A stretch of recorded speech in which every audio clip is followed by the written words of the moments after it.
कि इनका मन ही नहीं मानता। हमने इन्हें अपने भांडर के कई कार्यक्रमों में देखा है और यहाँ भी आप देते। मुझे तो अभी अभी पता चला कि आप इस संस्था से भी जुड़े हुए हैं, वरना मैं ये जानता था कि आप अपना एनजीओ चलाया करते हैं, उसके सदस्य हैं। तो इस तरह से हमारे बीच जो रामजी सर हैं, ये भी बाल कल्याण समिति का संचालन कर रहे हैं, उसके सदस्य हैं और आप दोनों ही आज के वक्ता हैं जो हमें अपना मार्गदर्शन देंगे। तो मैं चाहूंगा, मैं बालकृष्ण त्रिपाठी और गर्व से ही इस जन अभियान परिषद के माध्यम से वहां पर CM-CLDP का जो कोर्स चल रहा है उसमें मार्गदर्शक कार्य करने के लिए नियुक्त हुआ हूं, यह मुझे रखा गया है। अब मैं भैया मैं अवधेश कुमार सरिता भांडर मंडल के पद पर है। कब से काम कर रहे हैं वो बता। 2017 से मैं इस मंडल से पद पर काम कर रहा हूँ। मैं रामप्रसाद कोहली, रिटायर्ड टीचर, 2015 से CM-CLDP में मेंटर्स हूँ और मैं तेजस श्रीवास्तव मध्य प्रदेश जन अभियान परिषद से 2008 से जुड़ा हूँ, मेंटर हूँ, समाप्त। मैं सदैव कुमार चौधरी 2015 से परामर्शदाता के रूप में काम कर रहा हूँ और वर्तमान में सेवा CM-CLDP के छात्रों को पढ़ाता हूँ परामर्शदाता के रूप में। 15 से कौन 15 से हाँ 15 क्या मेंटर्स के पद पर सन 2022 से जुड़ा हुआ हूँ। मेरा नाम सुरेंद्र कुमार शर्मा। अपनी शिक्षा ही बताते रहते, शिक्षा क्या है, योग्यता में मैंने पहले BSc किया है, फिर उसके बाद B.Ed किया है, फिर MSc और MA भी किया है मैंने, और MA के माध्यम से मैं यहाँ पे जुड़ा हूँ।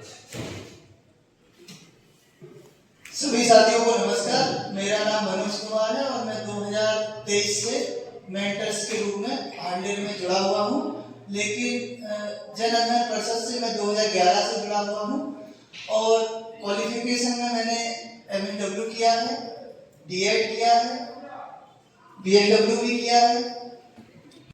2013 से रेगुलर 2020 तक गेस्ट फैकल्टी में कार्य किया है। मेरी qualification MA, D.Ed, PGDCA, NCCC certificate, yoga teacher और MSW। उसके बाद मैं एक बार यहाँ कलेक्टेड में आया, जन अभियान परिषद का ऑफिस देखा 2016 में। तो जब से मैं 2016 से रेगुलर सेवा विकास खंड में मेंटर के पद पर कार्य किया। अभी पिछली बार श्रीमान के निर्देशानुसार भांडर विकास खंड में कार्य कर रहा हूँ मेंटर के पद पर। धन्यवाद।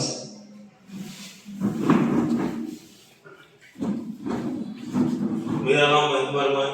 वैदतिया ब्लॉक में CM-CLDP प्रोग्राम के अंतर्गत आने वाले BSW MSW क्लासेस में मेंटर पद पर कार्य कर रहा हूँ। मेरी क्वालिफिकेशन MBA और PGDCA। Good morning to all. Shrimati Manoj Gupta, Madhya Pradesh Jan Abhiyan परिषद दरिया से ग्रुप में 2015 से मैं मध्य प्रदेश जन अभियान में पार्टिसिपेट मेंटर्स के रूप में कर रही हूँ। 12 साल गेस्ट फैकल्टी में पढ़ाया हुआ है, बर्थडे 1 में। धन्यवाद। जी, मेरा नाम राम जी है और एक संस्था है स्वदेश, उसके साथ जुड़ के काम कर रहा हूँ लगभग 95 से, और उससे पहले नेहरू युवा मंडल था एक सीतापुर, तो 86 से उसके साथ जुड़ के, जब से नेहरू युवा केंद्र संगठन का गठन हुआ था तब से नेहरू युवा केंद्र से जुड़ने का अवसर प्राप्त हुआ। तब से लगातार इसी क्षेत्र में, सामाजिक क्षेत्र में और सामाजिक गतिविधियों में संलग्न हूँ। अभी वर्तमान में CWCA बाल कल्याण समिति उसका सदस्य हूँ। मेरा नाम कपिल है।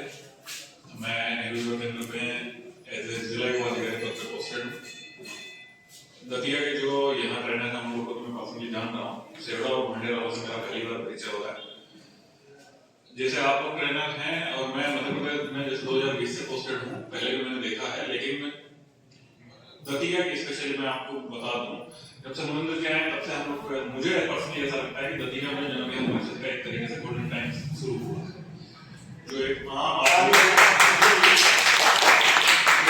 आदमी तक पहुंच है, जो लोगों से कनेक्शन बनाने का मुनिंदर जी करते हैं, वो बहुत बेहतरीन है। आप लोग BSW, MSW, NIKS में भी ऐसा अभी कुछ पिछले टेनर में चलता था, लाइक आप मेंटर्स हैं, वहाँ भी NIV जैसी स्कीम होती थी।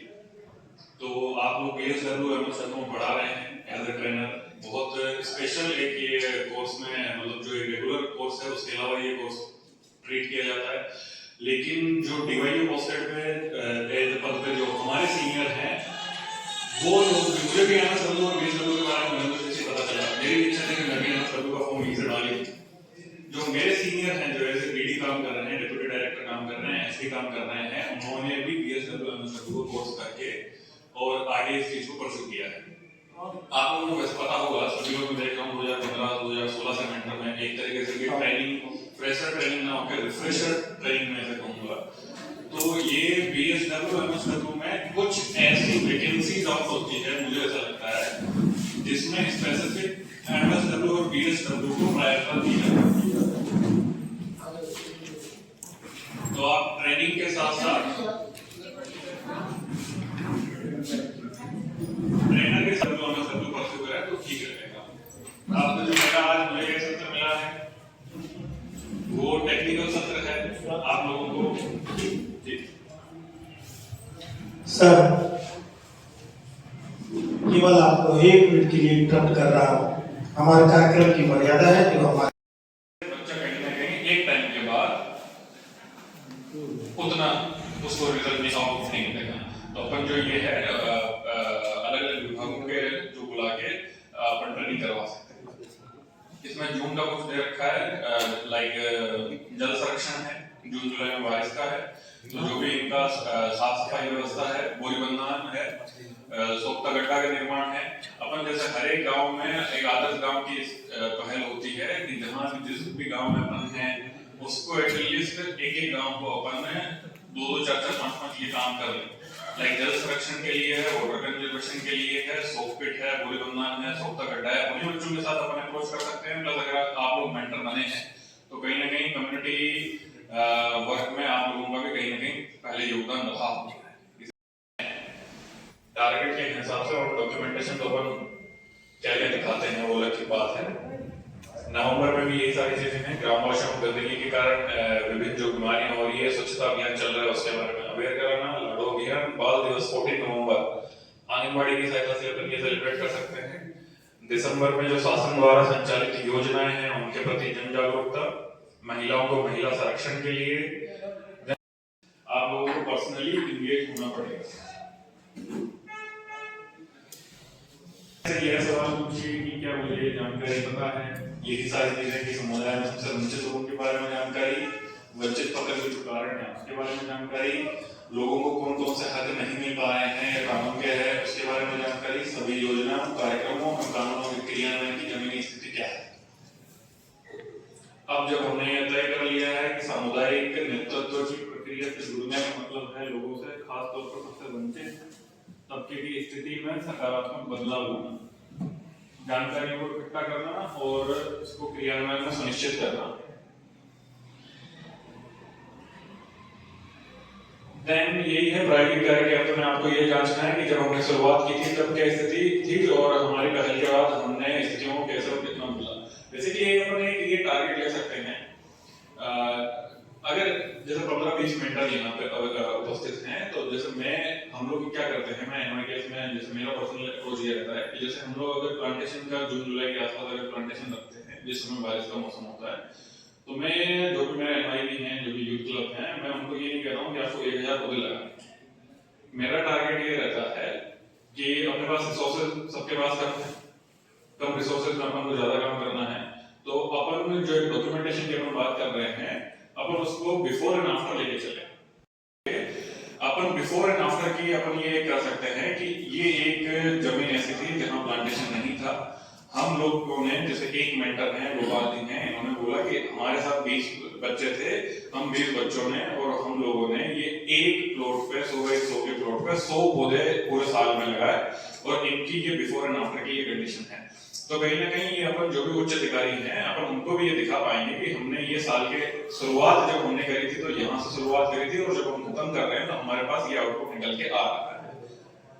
दूसरा, इसी को अपन दूसरी चीजों से जोड़ सकते हैं कि जैसे अगर किसी गांव में सोखते गड्ढे की एक वाटर कंजर्वेशन का एक केज द रेन केंद्र सरकार का एक कार्यक्रम चला था, जिसमें हर एक गांव में, हर एक ग्राम पंचायत में सोखता गड्ढा बनाने थे। तो अपन एक ये मतलब छोटे छोटे एग्जाम्पल हैं, 15 मिनट अलग अलग काम भी पकड़े और उसमें स्पेसिफिक एक काम को देखें कि बिफोर एंड आफ्टर को, कि पहले ये स्थिति थी और अब ये स्थिति है। ऐसे ही अपन स्वच्छता अभियान चलाते हैं, स्वच्छता अभियान अपन चला लेते हैं, फोटो आ जाती है, न्यूज क्लिपिंग आ जाती है, लेकिन उसका आउटपुट नहीं दिख पाता है।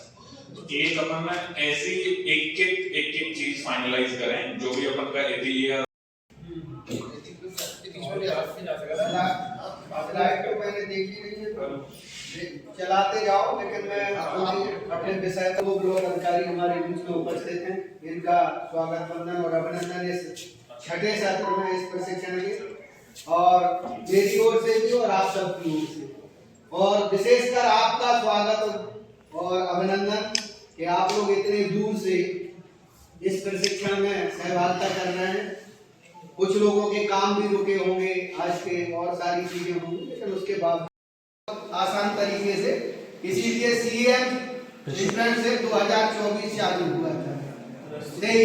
ठीक है, कुछ लोग शायद जुड़े होंगे आप में से, इंटर्नशिप में जुड़े थे। एक मैडम थी, साहू मैडम, उनके साथ बहुत सारी टीम थी, दतिया जिले में आयुषी साहू उनने जन सेवा कोई इंटर्नशिप का प्रोग्राम, ठीक है, वो मध्य प्रदेश लेवल पे था, और एक PM internship program national level पे शुरू हुआ है। तो वो भी एक इंटर्नशिप है, और इंटर्नशिप का मतलब ये होता है कि हम शिक्षा के साथ जिस भी व्यवसाय में, जिस रोजगार में हमारी रुचि है, उस रोजगार के उनके बारे में ज्यादा सीख पाए, ये इंटर्नशिप होता है। और किनके साथ सीख पाए? जो उसमें दक्ष हैं। जैसे मान लीजिए मैं जन अभियान परिषद में जुड़ा हूं, तो जन अभियान परिषद की बातें मुझे ज्यादा पता है, स्वास्थ्य विभाग वाले को नहीं है, लेकिन सालू को मान लो जन अभियान परिषद ही सीख रहा है, क्योंकि इसी में इनकी रुचि है, आगे इसी में इनका कैरियर, इनको भविष्य दिख रहा है। तो लेकिन हमारे यहाँ क्या होता है, गार्जियंस क्या करते हैं, अपने बच्चों को अपने संपत्ति मानते हुए बच्चों को क्या मानते हैं, नहीं तू तो हिस्ट्री नहीं, क्या पढ़ेगा, मैथ पढ़ेगा। अब उसको मैथ में तो बड़ा दिक्कत होती है, रुचि उसकी कहाँ है, दूसरे विषय में, लेकिन उसको ढकेल काय में दिया जाता है, दूसरे विषय में। तो रुचि के अनुसार उस व्यक्ति को, उस छात्र को, व्यक्ति इसलिए बोल रहा हूं कि व्यक्ति होते हैं सर, चाहे वो छात्र हो चाहे वो मेंटर्स हो। मेंटर्स को भी मैडम ने जैसे पिछले बार करा था कि आप लोगों को विषय बांटे थे सर, कि आप ये देखोगे मनोज गुप्ता मैडम ये आता है, ठीक है। अब उसमें मनोज मैडम को पता ही नहीं है, वो विषय ये दे दें, तो क्या मनोज मैडम पूरे मन से और परिणाम मूलक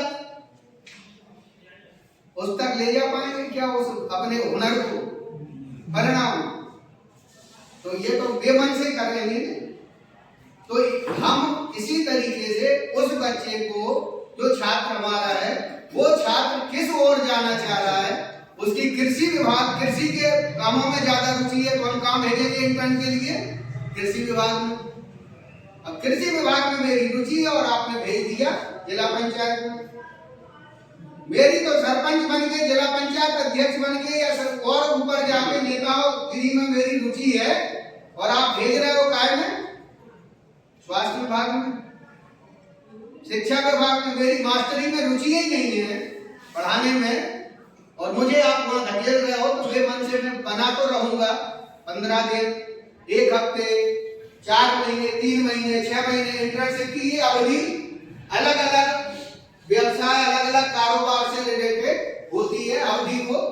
अब आपके जो मैं वो है छात्र, उनको आप कितने दिन के लिए इंटर्न के लिए भेजते हो, ये आप पर निर्भर करता है। वो जिस संस्था में हम भेज रहे हैं वो कितने दिन हमारे छात्रों को ज्ञान दे पाएंगे, ये भी हमें देखना पड़ेगा। वहां दक्ष लोग बैठे हैं कि नहीं, ऐसा नहीं हो कि वो खुद ही दक्ष नहीं है, तो वो तो तू खुद को बदल तभी तो जमाना, तो उन्हें खुद पहले सीखना पड़ेगा तब लोगों को सिखा पाएंगे। लेकिन लोग ऐसा ही कहते थे भेज तो हमारे अधीन भेज दिया था, उसको खुद ही पता नहीं था जो चीजें हम जानते गए थे। तो ये इंटर्नशिप होती है, इसकी कालावधि कुछ भी हो सकती है, 2 दिन हो सकती है, 10 दिन हो सकती है, 5 हफ्ते हो सकती है, या वो 5 महीने, 1 महीने, 2 महीने। संस्थाएं जो लोग चला रहे होंगे आप में से, उन्हें पता होगा कि इंटर्न मैं असल में बता दूं अपना खुद ही कि मैं MSW नहीं था, केवल BA करा था और मैं चला गया एक प्रोजेक्ट में, freedom for hunger and fear, भय और भूख से मुक्ति एक कार्यक्रम था। तो आप कहोगे इस 60 साल बाद भय कहां से है देश में, लेकिन अगर देखने जाओगे तो आपको भय भी मिल जाएगा, भूख भी मिल जाएगी। लेकिन हम क्या कहते हैं, अब तो साहब 21वीं सदी आ गई, महिलाएं प्रताड़ित अब नहीं होती। आप कब की बात कर रहे हैं, हम में से भी बहुत सारे लोग कहते होंगे सर। लेकिन अगर हम अपने आसपास 50 घरों का एक सर्वे अग्रवाल जी कर लेंगे तो पता चल जाएगा कि किन किन तरह की महिलाओं पे या बच्चियों पे या बच्चों पे हिंसा होती है। विभिन्न प्रतिरूप वो हिंसा के हमारे सामने आ जाएंगे, लेकिन हम क्या करते हैं, हमें दिखती ही नहीं। क्यों? कुछ बात होती है, हम अपने काम से निकल के नेहरू युवा केंद्र के काम को क्यों देखें, ये तो कपिल जी की जिम्मेदारी है। होता है ऐसा, ठीक है, धूप भी मिलती है, वहां के लोगों से पूछो वो जीवन कैसे जी रहे हो, वो इतने ऊंचे चढ़ के जब जाएंगे तब कुछ अपने लिए भोज्य सामग्री, खाद्य सामग्री लेके आ पाएंगे। तो ये भी कहीं ना कहीं हमें दक्षता सिखाना पड़ेगी लोगों को कि हमें केवल विषय, वो जो सर कह रहे थे कपिल जी, कि हमें सिलेबस में बंधे नहीं रहना। वो 10 वो 40 कक्षाएं आपकी वो हो सकती हैं, लेकिन 40 कक्षाओं के बाहर भी कुछ बहुत सारा ज्ञान भरा पड़ा है। उस ज्ञान से कौन रूबरू कराएगा? आप क्या हो?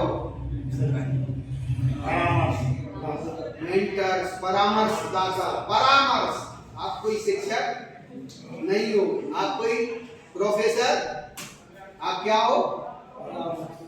परामर्श कैसे दोगे? परामर्श का मतलब क्या होता है? सहायता देना। सहायता तो पुलिस विभाग में मिल जाती है, हम कुछ पिट के जाते हैं। सहायता तो पंचायत विभाग देती है, जब मेरे पास खाने को नहीं होता तो गरीबी रेखा का राशन कार्ड मिल जाता है, सहायता मिल जाती है। मेरे घर में किसी कबाऊ मुखिया की मृत्यु हो जाती है, सहायता मुझे वो विभाग दे देता है। सलाह दे तरीका, लेकिन सलाह, परामर्श और परामर्श सही दिशा में ले जाना, सही दिशा में। सलाह और परामर्श एक ही शब्द है, अलग अलग है। सलाहकार एक वकील भी होता है। हमें थोड़ा सा शब्दों पे भी जाना पड़ेगा, और जब इन पे जाएंगे तो हमें वो चीजें मिलेंगी कि हम जिस काम के लिए रखे गए हैं। एक ज्योति मैडम को पता है, मैं जब पुलिस परामर्श केंद्र में सदस्य मिला, माने एक अफसर मिला था, उस समय एक हमारे साथ सदस्य भी थी। एक महिला छूट पिट के आई और वो अपनी व्यथा सुनाने लगी कि पति मारता है, सास ये करती है, जेठ ये करता है। तो वो परामर्शदाता बोलने लगी, अच्छा जो बताओ तुम्हें कितने डंडा, ठीक है। तो वो बोली डंडा करो तो दो ही मिले, ठीक है। और बोले कबर को उनको मूड हो तो बोले लात मार दे, थप्पड़ भी मार दे और गाली तो दे। बोले बस इतने पे तुम इतने तक चली आई, झंझट कर दे। वो कौन कह रहा है? परामर्शदाता। आप बताओ, आज मैंने या इनने कपिल सर ने मुझ में एक थप्पड़ मारा या कुछ अभद्र भाषा बोली, मैं रिएक्ट नहीं करा, ये मुझे क्या करेंगे दूसरे दिन? 4 अभद्र भाषा, 4 अभद्र गालियां देंगे। दूसरे दिन नरेंद्र क्या करेंगे? और आगे बढ़ेगा नहीं व्यक्ति, क्योंकि हिंसा भी धीरे धीरे बढ़ती है। तो जब वो हिंसा बढ़ी तो वो काय पे आ गई? लात पे, चांटा पे, चांटा के बाद लात पे, लात के बाद डंडे पे, ठीक है। होती होंगी आप लोग 4-5। तो मैंने फिर उस जो मैं काम कर रहा था उस काम के साथ साथ MSW करा, और मैं रात को निकलता था, एक पेपर की गाड़ी सुबह के टाइम आती थी, उससे जाता था और अपना पेपर देके और लौट के आ जाता था, और रात में अपना काम भी कर लेता था जो ऑफिस वर्क होता था। तो ऐसे मैंने एग्जाम भी दिए और माई की कृपा से सफल भी हो गया। और उसके बाद अब मैं सीना ठोक के कह पाता हूँ मैं भी एक MSW, ठीक है। उस समय में MSW नहीं था, दूसरी डिग्रियां मेरे पास थी। तो ये आपको करना है कि वो व्यक्ति, ठीक है, विभागों में जो कर्मचारी और अधिकारी होते हैं उनके अंडर रह के उन जो इंटर्न होते हैं उनको सीखने का अवसर मिलता है। इसके साथ साथ उनके अनुभवों का भी लाभ उसको मिल जाता है, क्योंकि एक व्यक्ति कोई 20 साल से उसमें नौकरी कर रहा है, कोई 10 साल से कर रहा है, तो 10 साल में उसने क्या क्या झेला उस पद पर रहते हुए। कपिल जी ने अभी 4 साल से दतिया में रहते MIK के जिला अधिकारी के पद पर रहते क्या क्या इनको अच्छा अनुभव हुआ और क्या क्या बुरा अनुभव हुआ, वो भी ये उस व्यक्ति को बताएंगे जो इनके यहाँ केवल 7 दिन के लिए इंटर्न के रूप में आया है। तो उसका कितने साल का अनुभव हो गया 7 दिन में? 4 साल। अगर पुलिस जैसे आ गए तो इनका 22 साल का, 50 साल का, 35 साल का। तो वो प्लस उसका जो अनुभव है स्टूडेंट के नाते 2 साल का, 1 साल का, 6 महीने का और 6 महीने 4 साल इनके जुड़ गए कपिल जी के, तो कितने का हो गया उसके पास अनुभव? ये हमें उसके दक्षता संवर्धन में एक महती भूमिका निभाएगा। दूसरा, अवधि की मैंने पहले ही बात कर दी, वो कुछ दिन की हो सकती है इंटर्न की, कुछ हफ्ते की हो सकती है, कुछ महीनों की हो सकती है, ये अपने अपने। और उस अवधि के दौरान उस व्यक्ति को, उस छात्र को इंटर्नशिप के दौरान कुछ ना कुछ ऑनरेरियम, मानदेय या गुजारा भत्ता जिसको कहें, वो मिलने का प्रावधान हर जगह होता है। जब वो आएगा तो उसको फील्ड में जाना है, भोजन करना है, कहीं रहने की व्यवस्था करना है, उतना उसको एक जीवन गुजारा भत्ता के रूप में उसको मिलेगा। इसके साथ साथ अपने काम की जिम्मेदारी उसको होती है कि इतना काम सुबह से शाम तक तुम्हें, वो जिसके अधीन इंटर्नशिप कर रहा है वो व्यक्ति उसको जिम्मेदार बनाएगा। जैसे आप लोग बनाते हो कि आपको इस हफ्ते ये काम करके लाना है, देते हो कि नहीं? कौन सा वर्क देते हो? असाइनमेंट, फील्ड वर्क, होमवर्क, वो देते हो कि फील्ड में जाओ, आज आए हो, स्वीकार करने की उसमें क्षमता हो या स्वीकार योग्य की उसमें वो पेशेंस हो कि वो अपनी कमियां भी सुन पाए। लेकिन हमें अपनी बुरा अच्छाइयां बहुत अच्छी लगती हैं, हम अपनी अच्छाइयां तो हमें लगती हैं, ऐसे ही हमारे स्टूडेंट को भी हमारे को क्या लगेंगी? पढ़ाई करना। अरे बेटा तुम तो तो ऐसे खजूर पे अगर हम चढ़ा देंगे तो फिर वो वहां से जब जिस दिन गिरेगा तो क्या स्थिति होगी, हड्डी टूट जाएगी। तो इस ऐसे भी नहीं चढ़ाना है, उसकी हमें जो अच्छे उसने काम किए उस पर उसकी पीठ थपथपाना है, लेकिन उसकी कुछ कमियां रह गई वो भी उसको सुधारने की दृष्टि से, सकारात्मक दृष्टिकोण से उसके सामने हमें रखना है, ताकि वो एक अच्छा हुनरमंद व्यक्ति जाके निकले और वो 4 जगह हमें बताए कि हमें कोहली सर ने या महेंद्र सर ने यह सिखाया था। तो उसका नाम तो होगा ही होगा क्योंकि उसने अच्छा किया है, लेकिन वो जब ये कहेगा कि उनने हमें सिखाया था, इस वजह से हम ये कर पाए हैं, तो हमारा भी नाम वहां हो जाएगा। और कोहली सर कौन थे? वो मध्य प्रदेश जन अभियान परिषद के मेंटर थे। एक प्रोग्राम था CNCLDP जिसके वो मेंटर थे। तो प्रोग्राम का भी नाम हो रहा है, यूनिवर्सिटी का भी नाम हो रहा और जन अभियान परिषद का नाम हो रहा और हमारा तो हो ही जाएगा।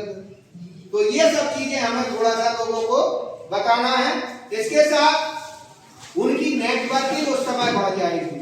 अभी वो क्या कर रहा है, 40 जो हमारे छात्र हैं उनके ही साथ वो इंटरेक्ट कर पा रहा है, ज्यादा है तो 5 मेंटर्स के साथ कर पा रहा है। लेकिन जब वो इंटर्नशिप करने जाएगा तो वहां जो 50 व्यक्तियों का 20 व्यक्तियों का अनुभवी लोगों का नेटवर्क होगा, वहां स्टाफ होगा, उनके साथ उसके संबंध 7 दिन में महीने भर में बन जाएंगे। तो वो क्या होगा, उसकी नेटवर्किंग भी, उसका संजाल, नेटवर्किंग का हिंदी शब्द है संजाल, तो संजाल भी बढ़ जाएगा। एक मकड़ जाल होता है, एक संजाल होता है, ठीक है। तो दोनों में अंतर है। तो ये आपको करना है।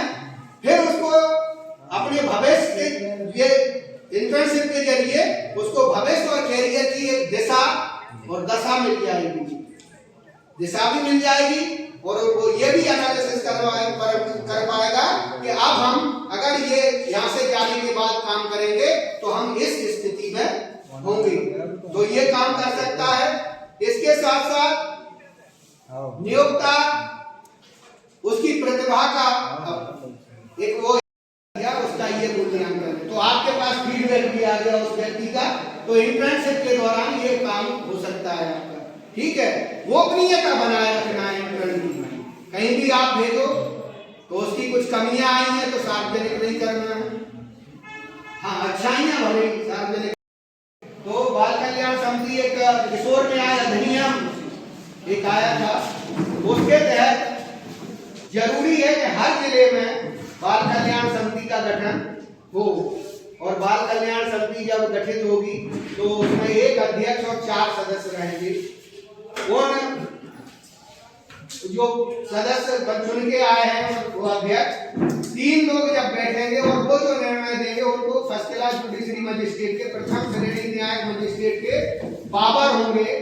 उनके निर्णय को फिर जाके आप उच्च न्यायालय में एक तरह से वो दे पाएंगे, ठीक है। उसके पहले आप नहीं दे पाओगे। तो बच्चों के हित में वो निर्णय वो समिति देती है। 18 साल से छोटे जरूरतमंद बच्चे, किशोर न्याय बोर्ड होता है ये, और एक बाल कल्याण समिति, 2 अलग अलग हैं।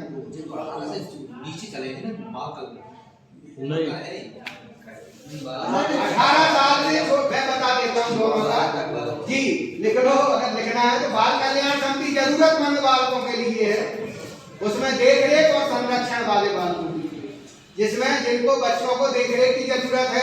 किसी बच्चे को कोई झाड़ी में फेंक दिया, नवजात शिशु को बहुत मिलते हैं, भांडर में मिला था अभी कुछ दिनों पहले, ठीक है सर।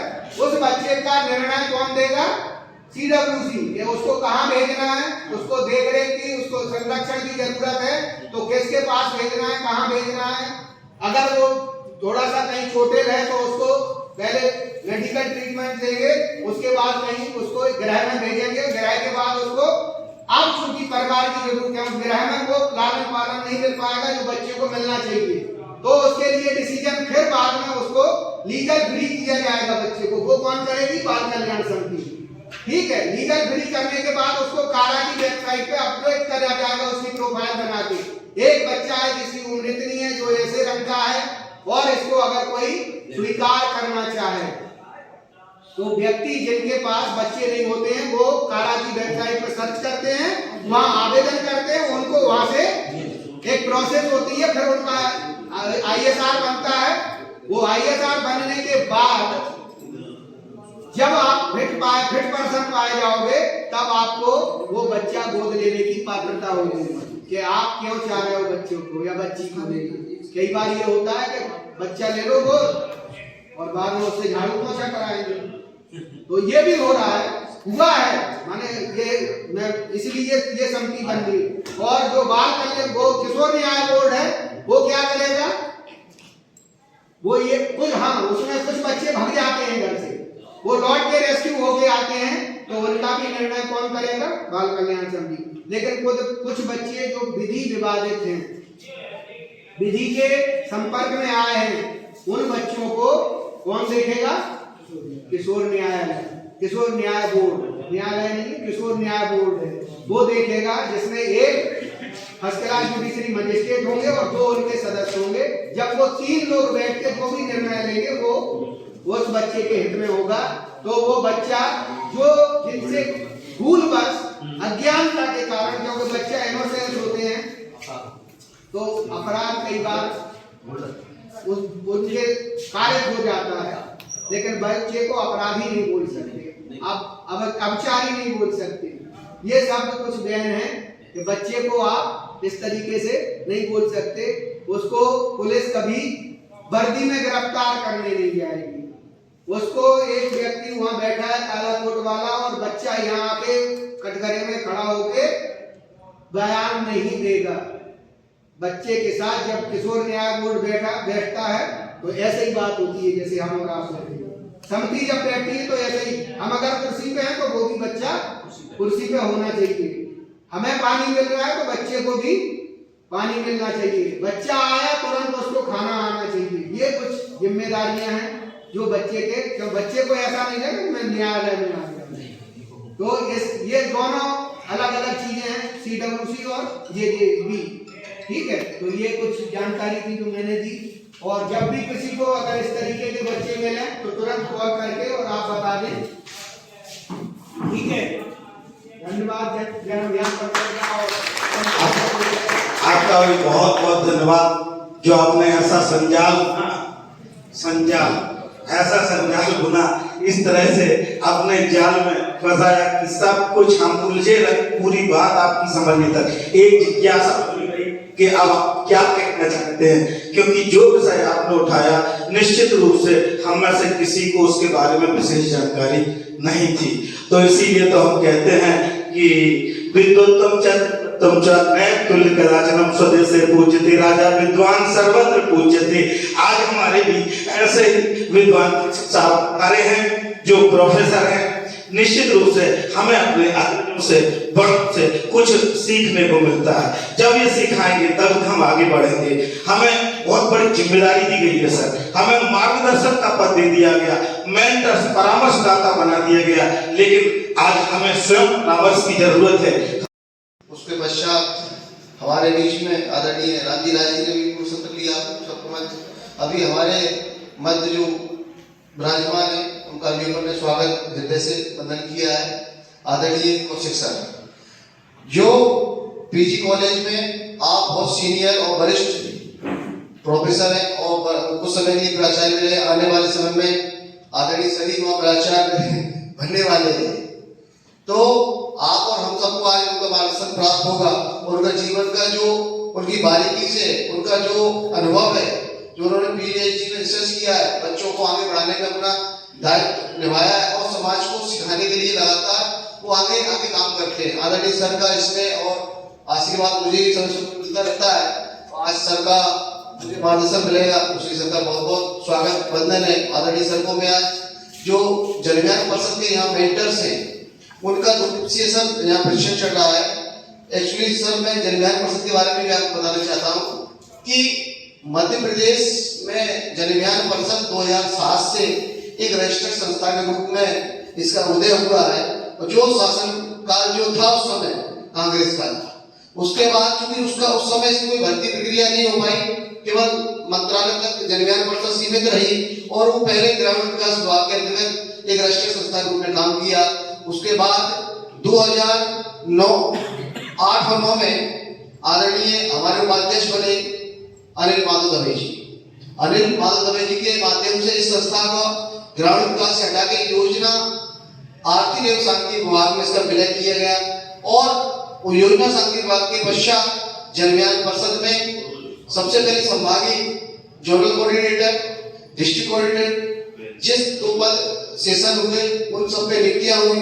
उसके तत्पश्चात हमारे यहाँ पर ब्लॉक कोऑर्डिनेटर 313 पूरे मध्य प्रदेश में उनकी भी नियुक्तियां हुई और जनविज्ञान परिषद ने अपना एक विस्तार रूप से गांव-गांव में नेटवर्क और शासन की जो जन कल्याणकारी योजना जो कॉलेज है उसमें भी संचालित होता है और 313 विकास खंड में जो भी महाविद्यालय वहां पर है उनमें ये कोर्स लगातार संडे के संडे करस्पॉन्डेंस कोर्स के माध्यम से संचालित हो रहा है। उनके ये सभी परामर्शदाता हैं, मेंटर्स हैं, जो हम बच्चों को इंटर्नशिप कराने का काम, बच्चों को लर्निंग कराने का काम करस्पॉन्डेंस कोर्स के माध्यम से पूरा काम ये कराते हैं। इसमें MIS सॉफ्टवेयर भी हमारे डेवलप हुआ है, उसमें बच्चों का पंजीयन, हमारे पूरा सिस्टम सेल्फ सर्टिफिकेशन ऑनलाइन बना हुआ है। इसका जो LMS का व्यापक अवलोकन है, इसके प्रावधान सर आपका जो स्लाइड है लर्निंग मैनेजमेंट पूरा ही सब आदरणीय सर लेने वाले हैं। उसके अंदर व्यक्ति के पंजीयन से लेके मार्कशीट तक उसके अंदर सर पूरी उपलब्ध रहती है और फीस का सिस्टम भी सब ऑनलाइन ही पूरा है। कहीं कोई हार्ड पन्ने में या कहीं अपने हाथ से कोई काम नहीं करना, किसी फीस के हाथ में नहीं लेना, बच्चे जाके ऑनलाइन की दुकान से उसमें अपना एडमिशन सुनिश्चित कर सकता है। और बहुत सारा जो सिलेबस है, सिलेबस भी सभी बच्चों को हमने एक ऐप के माध्यम से जोड़ा है। उनके मोबाइल को ऐप खोलेंगे तो उसमें अपनी जो पढ़ने की सामग्री है, पुस्तकें, पूरे मॉड्यूल उस उनके ऐप हमने उपलब्ध कराए हैं, जिससे वो व्यक्ति कहीं भी रह के वो स्टडी को कर सकता है। इसी क्रम में आदरणीय सर आज अपने जो वक्तव्य है और आप पहले भी आप यहाँ पर फिल्म मैनुअल और प्रपत्रों का प्रतिवेदन लेखन और संपर्क कक्षा संचालन की पद्धति, ब्रेनस्टॉर्मिंग, रोल प्ले इत्यादि, मतलब आप इससे परिचित हैं। मैं केवल उसको थोड़ा और यहाँ एक्सटेंड करूंगा। लर्निंग मैनेजमेंट सिस्टम है क्या, पहले इसको समझ लें। आप में से आपसे अगर 5 साल पहले पूछा जाए तो इस प्रक्रिया से, इस पद्धति से हम लोग ज्यादा परिचित नहीं थे, लेकिन इसका प्रचार प्रसार कब हुआ, आवश्यकता कब महसूस हुई, तो कोरोना के दौरान आपने देखा होगा जब दुनिया स्थिरता की तरफ आ गई थी, लेकिन शिक्षा जैसा कार्य, बाकी जो आपके दूसरे इमरजेंसी के जो कार्यक्रम थे आपके, वो सब इसी LMS के द्वारा संचालित होते रहे। कहीं ऑक्सीजन की जरूरत है, दिल्ली में बैठे हुए जो मिनिस्ट्री के जो अधिकारी लोग हैं वो वहीं से मॉनिटर कर रहे थे। हमारे पास क्योंकि अभी न्यू एजुकेशन पॉलिसी भी आ गई है, नेशनल एजुकेशन पॉलिसी 2020, उसमें भी इसके ऊपर विशेष जोर दिया गया है। मुझे ये बताते हुए हर्ष है यहाँ पर कि उस समिति की जो संयोजक है, he is also a physicist, professor के कस्तूरीरंगन। आप में से काफी लोग उनसे परिचित भी होंगे। इसरो के पहले वो चेयरमैन रह चुके हैं, भारत सरकार के वो सलाहकार भी थे, वैज्ञानिक सलाहकार जो होते हैं वहाँ PM में जो उनको मतलब बताना पड़ता है आगे की योजनाओं के बारे में। तो कुल मिलाकर विदेशों में जो पहले से प्रचलित थी प्रक्रिया, उसको अपने देश में कैसे लागू करें, कैसे गांव के दूर दूर तक। तो आप जब बच्चा जन्म लेता है, शिशु छोटा होता है, उससे लेके और वृद्धावस्था तक आप सीखते रहते हैं। मैनेजमेंट कैसे उसको आप मैनेज करेंगे, क्योंकि ज्ञान देखिए आप कहीं से भी ले सकते हैं। हमारे तो जो दत्तात्रेय जी थे, भगवान दत्तात्रेय जी, उन्होंने 24 गुरु बनाए थे। पशु पक्षियों से भी मोबाइल्स के द्वारा यहाँ पर नियंत्रित होंगे सब। नेक्स्ट अब बात करेंगे कि LMS की विशेषताएं क्या है, क्योंकि अगर कोई चीज उपयोगी है तभी तो मनुष्य उसको अपनाएगा, नहीं तो वो तो उसको छोड़ देगा, भूल जाएगा उसको। मल्टी डिवाइस कंपैटिबिलिटी, एक ही सॉफ्टवेयर से आप बहुत सारे डिवाइसेस पे उसको आराम से इजीली रन कर सकते हैं, एक्सेस कर सकते हैं। सेट होगा आपका उपकरण होगा, जैसे विकिपीडिया है आपका, उसमें हम में से कोई भी व्यक्ति अगर नहीं पहुंचा पाएगा या उसको समझ नहीं पाएगा तो क्रियान्वयन नहीं हो पाएगा। एक उदाहरण में एक बहुत तारीफ घटना से इसको स्पष्ट करूंगा। कुंभ मेला चलता है आपका, ड्रोन के द्वारा, AI के द्वारा, वो भी एनालिसिस एक्चुअली आर्टिफिशियल इंटेलिजेंस भी सबके द्वारा उनको मॉनिटर किया जा रहा है, करेक्ट। लेकिन कहीं कोई विसंगति हुआ कुछ तो कहीं ना कहीं फेल्योर है ना, या तो उनके द्वारा जो काम करने के लिए आए थे, या मैनेजमेंट के द्वारा, या अपनी टेक्नोलॉजी के द्वारा।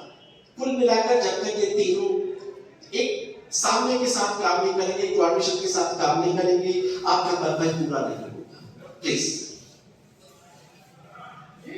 हाई कोर्ट, लोअर कोर्ट्स की जो जजमेंट्स थे दे आर ऑनलाइन, मतलब पूरी दुनिया जो है ऑनलाइन माध्यम से चल रही थी। तो भूमिका या उसके महत्व के बारे में तो कुछ कहने की बात ही नहीं है यहाँ पर। और ऐसे देश जो बहुत अपने आप को गर्व करते थे कि हम तो बहुत टेक्नोलॉजिकली साउंड हैं, आपने देखा होगा किस तरह से कोलैप्स कर गए। तो यहाँ ऑनलाइन शिक्षा में एलएमएस का जो उपयोग है, आप देख सकते हैं दूरस्थ शिक्षा है। मैंने आपसे कहा कि टारगेट ऑडियंस आपका कहीं दूर बैठा है, आपको उस तक कोई सामग्री भेजना है, तो आप डिस्टेंस मोड में उससे काम कर, उससे बात कर सकते हैं। सिंक्रोनस और एसिंक्रोनस लर्निंग का प्रोसेस है यहाँ पर। आदर्श ग्राम, हर सेक्टर में एक आदर्श ग्राम बनना है। आदर्श ग्राम के अंदर प्राइमरी स्टेज में अपन अभी सबको जन सूचना केंद्र, संस्कार केंद्र और वाचनालय 3 एक्टिविटी की शुरुआत करना है फर्स्ट टाइम। तो आप सब लोग मेंटर्स और नवागतों के साथ में बैठक करके ब्लॉक कोऑर्डिनेटर को शामिल करके उस योजना को अगले 15 दिन में मूल रूप देना है। ये भी आपका टास्क है। और उसमें स्टूडेंट की भागीदारी भी कराना है। जो आदर्श गांव सिलेक्ट हुए हैं उनमें गतिविधियां चालू हो जाए, स्टूडेंट को बताओ ऐसे ऐसे हम लोग कार्रवाई करो। अब वाचनालय और जन सूचना केंद्र का अर्थ क्या है वो भी आप समझ लो मोटे तौर पर। शासन के द्वारा कोई इसमें ऐसा बड़ा भारी अमाउंट नहीं है, जीरो अमाउंट है, जीरो अमाउंट। तो हम सबको समाज के सहयोग से ही इस काम को करना है। और समाज के सहयोग से जिनके पास धार्मिक पुस्तकें, साहित्यिक पुस्तकें या किसी कंपटीशन की पुस्तकें आपको समाज के माध्यम से अपन को कलेक्ट करना पड़ेगी। कई डोनर अपने पास जो देना चाहते हैं तो लेने वाले भी होना चाहिए सच्चे मन से, उनका सदुपयोग करने वाले भी होना चाहिए। इसी प्रकार से संस्कार केंद्र का मतलब है जहां बच्चे उच्च गुणवत्ता की संस्कार प्राप्त करें। उच्च गुणवत्ता के संस्कार क्या होते हैं? शिष्टाचार सबसे पहले उन बच्चों के अंदर शिष्टाचार आए। शिष्टाचार से मतलब है भाई वो अपने समय पे अपने जीवन का लक्ष्य समझे, अपने माता पिता को भगवान माने, वही सम्मान है, वही शिष्टाचार है। उनके साथ साथ अगर जो व्यक्ति अपने माता पिता की वास्तविकता में इज्जत करता है तो समाज के हर व्यक्ति की इज्जत करेगा। बहुत रेयर केस में जो व्यक्ति नहीं करते वो देखो दारू पी ली सुबह से वो डले, खाए के माता खाए के पिता पता नहीं कहां से आए कहां जाएंगे उनको नहीं पता। तो ये संस्कार की भाषा बच्चों को अगर जन्म से सिखा दी जाएगी तो आने वाले अपना जो भारत का भविष्य वो सुनहरा हो जाएगा। तो अपन छोटे छोटे रूप में इस काम को कर सकते हैं। और वाचनालय में एक बुक्स रखी है अपने, एक मंथली अखबार भी लग जाए। वो कोई सा भी अखबार हो सकता है जिससे लोग वहां बुजुर्ग आए, जवान आए, युवा आए, महिला पुरुष जो भी आए वहां उस अखबार को पढ़ेगा।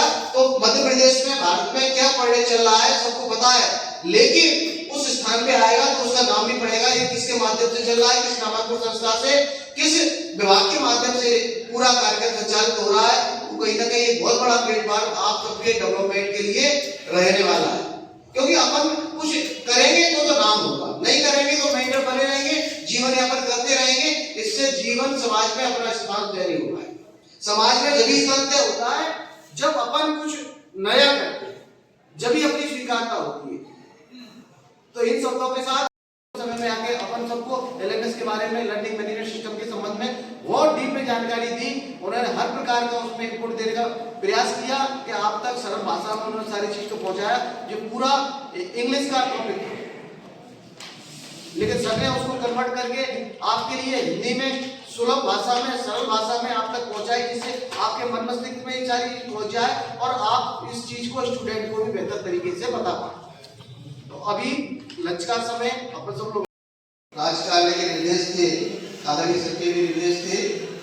तो उसके क्रम में दतिया में 2 दिवसीय मुख्यमंत्री सामुदायिक नेतृत्व क्षमता विकास पाठ्यक्रम का परामर्शदाताओं के लिए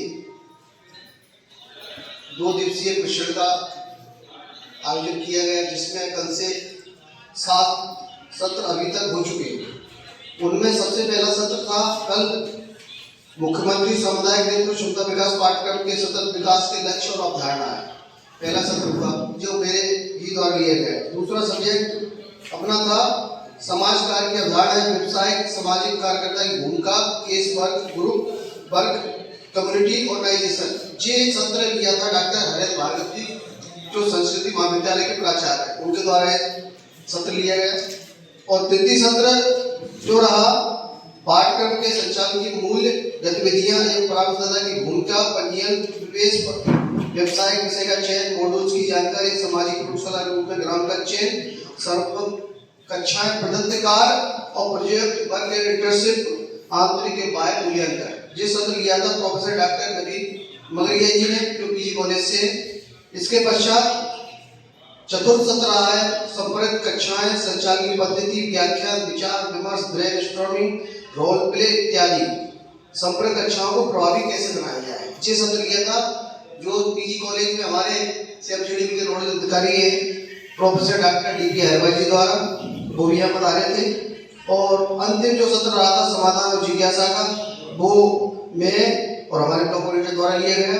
और आज द्वितीय सत्र जो सुबह 10 बजे से प्रारंभ हुआ, वो फील्ड वर्क मैनुअल के निर्धारित प्रपत्रों के आधार पर तथ्यों का संकलन, प्रायोगिक कार्य एवं पीआरए पद्धति, प्रतिवेदन लेखन और फील्ड वर्क, टैली और समाचार।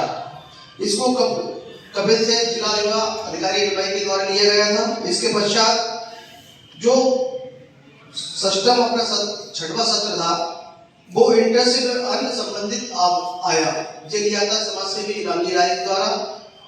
और लास्ट में जो 7वां सत्र था, वो लर्निंग मैनेजमेंट सिस्टम, प्रावधान और अनुप्रयोग, LM, जो अपन कह रहे हैं लर्निंग मैनेजमेंट सिस्टम, ये लिया था डॉक्टर अपने वासुदेव कौशिक जी ने, जो सतीश SC कौशिक जी ने लिया था सर, और उनके माध्यम से आप तक सारी बात पहुंची। इसके पश्चात जो आपके 2 दिन का जो वर्कशॉप थी, उसकी पूरी एक पेपर करेक्ट कराने का काम चैलेंज ने किया, और फीडबैक पूरा जो लेने का काम किया ज्योति मैडम ने किया है।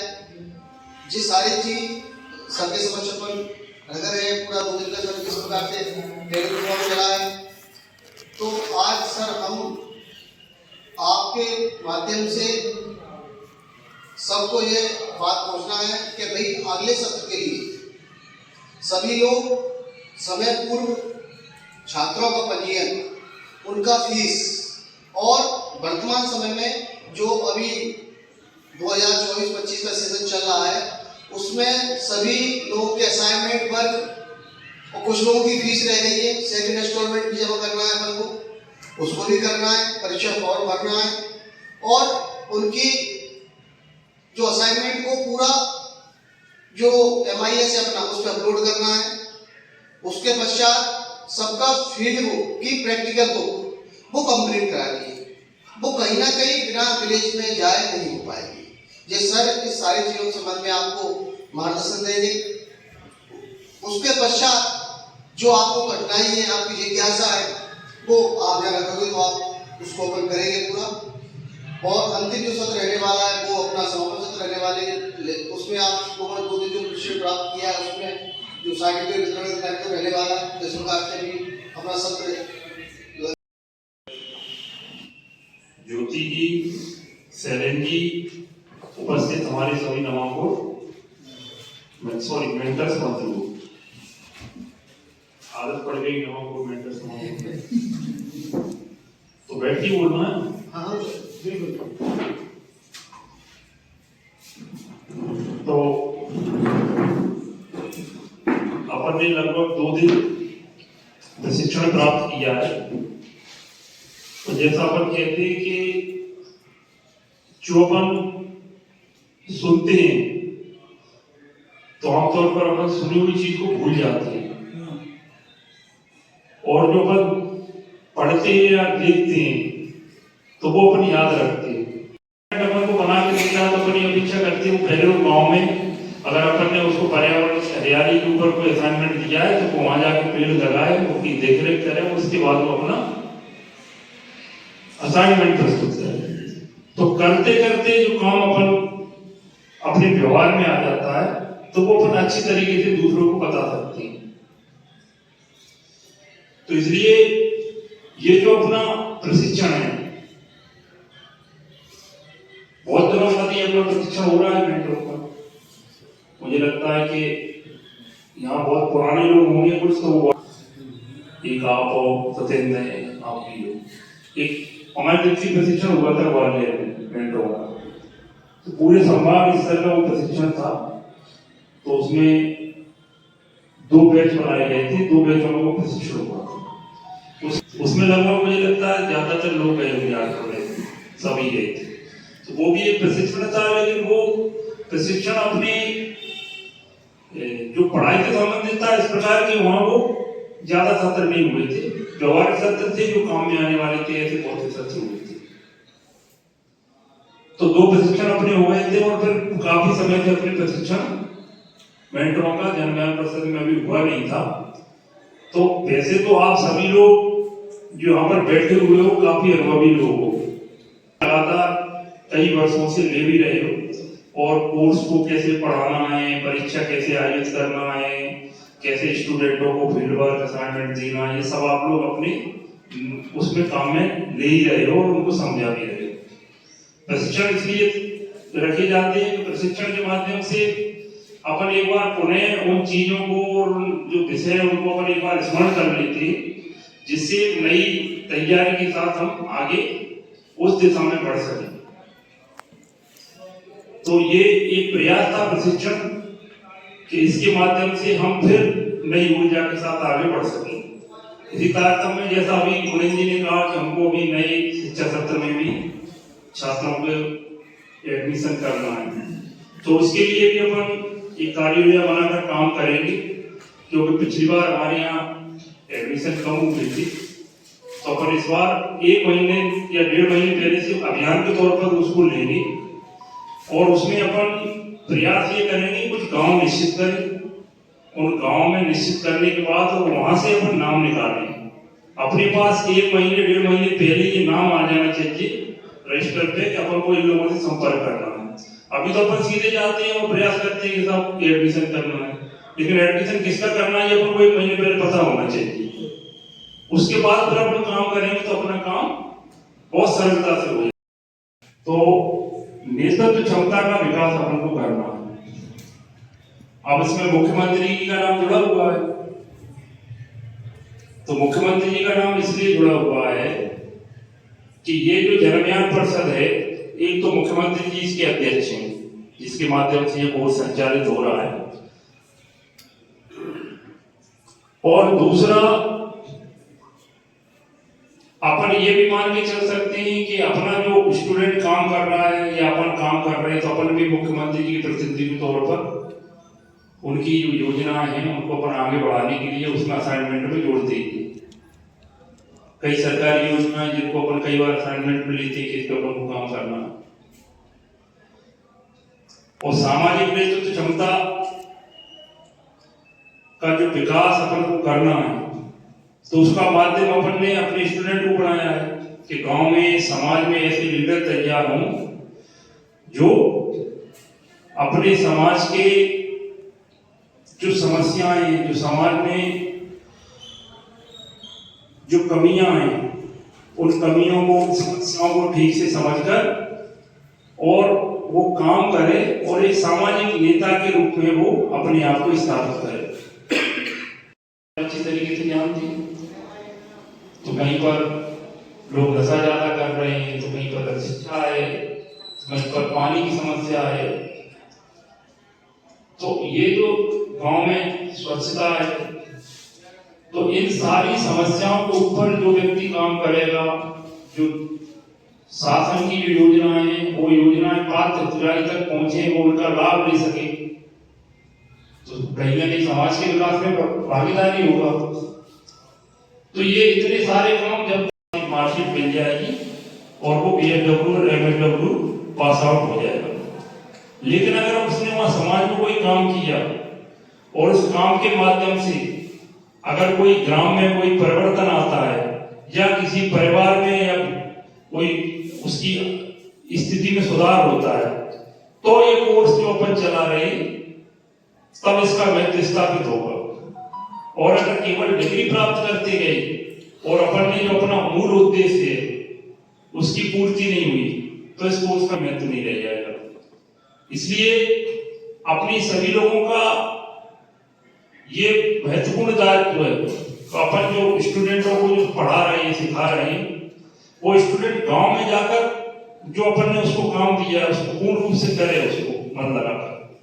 इसलिए बीच बीच में अपन लोगों को भी गांव में जाना पड़ेगा उसके साथ।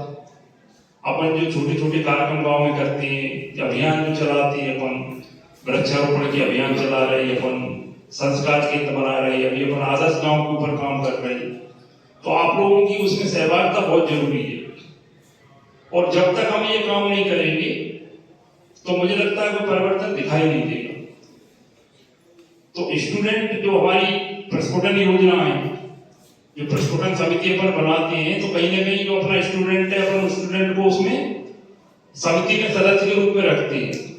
और कोई सक्रिय स्टूडेंट है तो अपन उसको वो सचिव या अध्यक्ष भी बनता है। और वो बनाते क्यों अपन क्यों अपेक्षा करते हैं? अपन यही अपेक्षा करते हैं उससे कि वो उस गांव का रहने वाला है और उस गांव का रहने वाला स्टूडेंट है, सामाजिक कार्य की वो पढ़ाई कर रहा है, तो सामाजिक कार्य की पढ़ाई करते करते समाज के लोगों को भी उसकी पढ़ाई का लाभ मिलना चाहिए। वो जो पढ़ रहा है वो गांव में कोई काम करेगा, उसमें कोई परिवर्तन आएगा, गांव की स्थिति में सुधार होगा, तब वो अपन जो पढ़ा रहे हैं उसका महत्व स्थापित होगा। इसलिए आदर्श गांव के ऊपर भी हम काम कर ही रहे हैं। दूसरा, अपना संपर्क जो स्टूडेंटों से बराबर होना चाहिए। हमने सेक्टर बांटे हुए, उन सेक्टरों में स्टूडेंटों को भी डिवाइड किया हुआ है।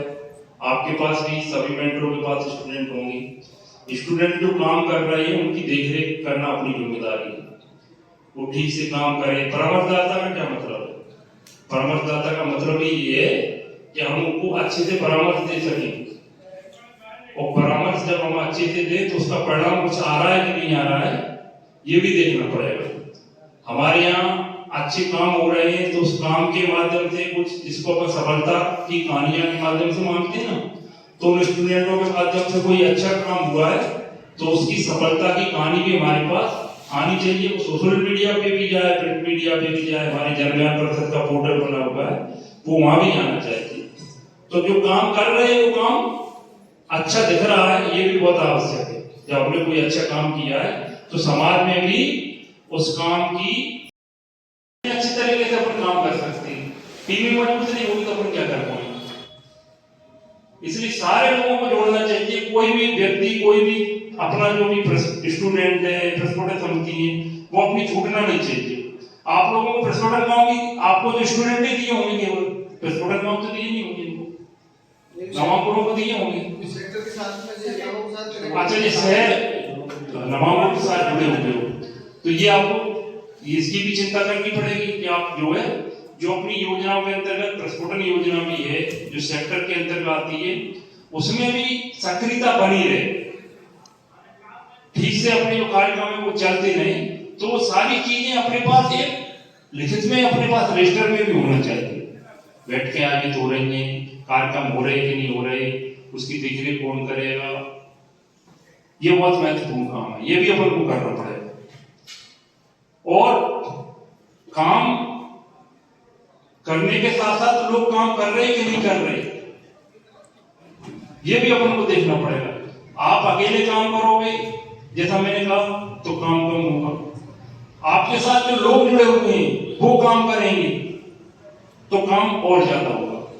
इसलिए जो भी अपने साथ जुड़े हुए लोग हैं, चाहे वो अपने स्टूडेंट हो, प्रस्फुटन समिति के सदस्य हो, प्रस्फुटन समिति के पदाधिकारी हो, वो सारे लोग काम करें, उनकी सक्रियता बनी रहे, ये भी हमारी जिम्मेदारी है। इसलिए परामर्शदाता का जो काम है वो बहुत महत्वपूर्ण है। जैसे कई बार अपन जाते हैं ना तो डॉक्टर के पास लिखा रहता है परामर्श का समय 7 से 10, तो जो परामर्श देता है तो वो इलाज के लिए पूरी दवाई लिखता है कि साहब इस रोग की ये दवाई नहीं, सब नहीं करना है। तो अपन भी परामर्श दे रहे हैं, परामर्शदाता है, तो परामर्शदाता के रूप में अच्छा परामर्श दें, उस परामर्श से विमर्श भी निकले, तो ये भी महत्वपूर्ण है। तो सभी लोग अच्छे से काम करें। अच्छा प्रशिक्षण आपने प्राप्त किया है, छोटी इकाई के रूप में बैठी है, परंतु पिछली बार हमने मुनींद्र जी ने ग्वालियर में रखा था नवाब संस्थाओं का प्रशिक्षण, इस बार मुनींद्र जी का पद्धति में रखते हैं तो लोग आराम से आ जाएंगे, उनको कोई दिक्कत भी नहीं होगी। तो आप